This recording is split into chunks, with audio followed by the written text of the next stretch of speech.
Hey guys, welcome back. My name is Catherine Cooksey with another Artist Aid video. Today we're going to be talking about the curator and artist relationship. It's a different dynamic when you're going into maybe a solo show or a group show, or even if a curator reached out and said that they want to include your work within a show that they are putting together. The relationship changes when there's a curator involved, and it's really important for artists to figure out how to work with a curator. So we're going to be talking about that today. So the first thing that we're going to ask is, why do we need a curator?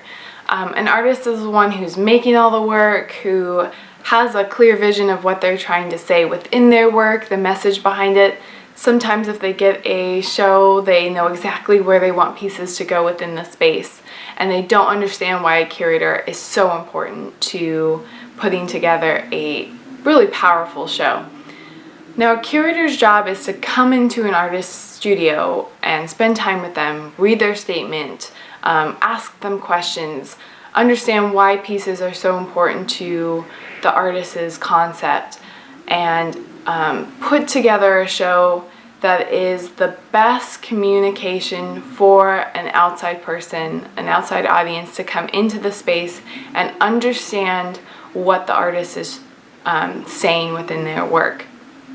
A lot of times an artist is too close to their work to be able to step back fully and understand how to put together a show that communicates best with people coming into a gallery who has never seen your work or don't know who you are as an artist and what you're saying. So you need that editor. Think if you're writing a book, you always would take it to an editor and they would go through, well, this sentence doesn't really make sense, or you don't need this chapter because it's a little confusing and it doesn't really add anything to the story.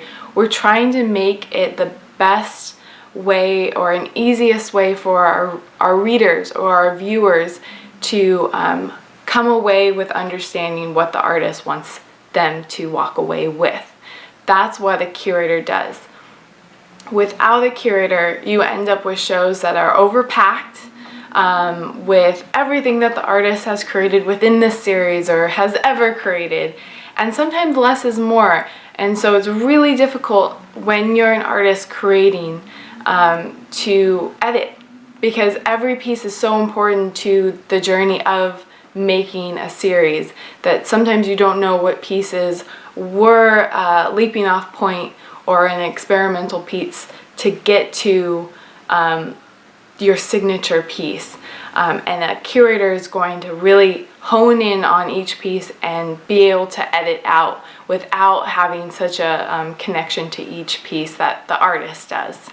Now, if you're an artist who truly feels that they do not need a curator to put together their show, and there are artists who are out there that really don't want a curator coming in to their work.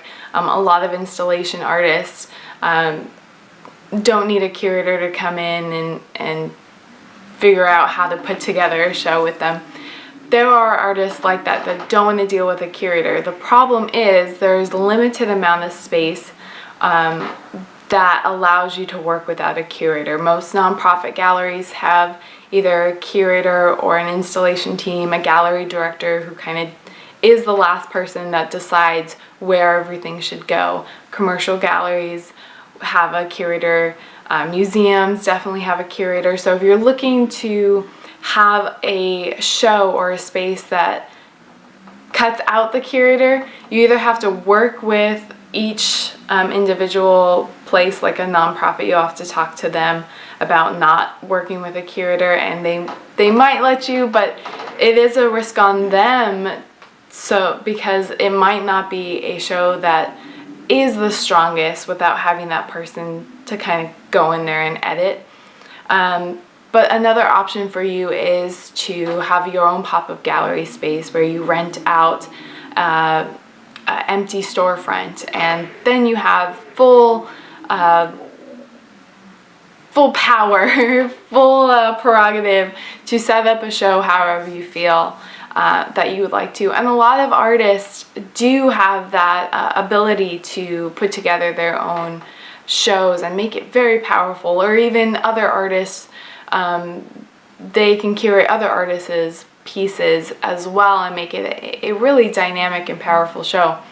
But the whole point is to, if you're going to be working with institutions, galleries, you have to go in knowing that the likelihood of you working with a curator is very strong. And the best thing to do when confronted with this kind of weird dynamic of someone coming and editing your creative work is to respect them. The best thing for an artist to do is to let it go, to respect where the curator's coming from, to help them as much as possible, to give them as much information. Make sure you're communicating with your curator about what you think is the most important message and the most important pieces, and they should respect you as the artist to try and make the show the best that it can be. But if you're holding on too tight to what you have in your head, you're not only going to make the curator upset, but you're going to make the gallery irritated that you're making their curator that they paid money to put together your show upset too.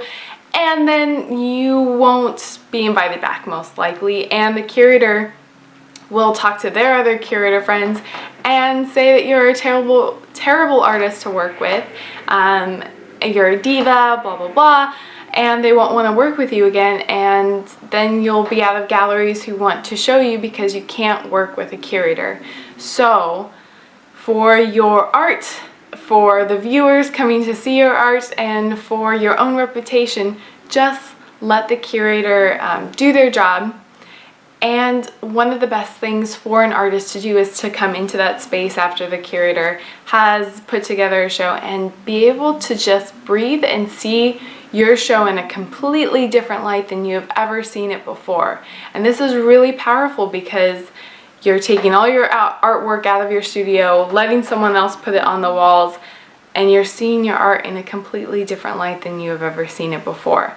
Use this as a learning experience. Don't use it as a, oh, I'm so angry, I'm the artist, and this isn't how the show was supposed to be. And for goodness sake, when you're at an opening, don't say that to people, because it does always lead back to the gallery and the curator. Again, they won't work with you because you're being a diva artist. Always try and stay positive. You can, if you are upset, communicate directly to the gallery and the curator. They will do their best, I promise, to make sure that you're happy with the show. But when you're at the opening, try and just take it all in, hear feedback, and use it when you are going into another show and working with a different curator as a learning experience. And you can communicate with them, look, I had this show, didn't like these things that happened, really felt like this was stronger, how can we do this in this show? And they will hear you, because they want to make sure that you are happy with how your art is displayed on the walls as well. So not every curator is a good curator, and most of the time an artist can figure that out with just interacting with them. How much time are they spending in your studio? Are they really getting to know each piece, or are they not taking this seriously enough because they don't care for your artwork?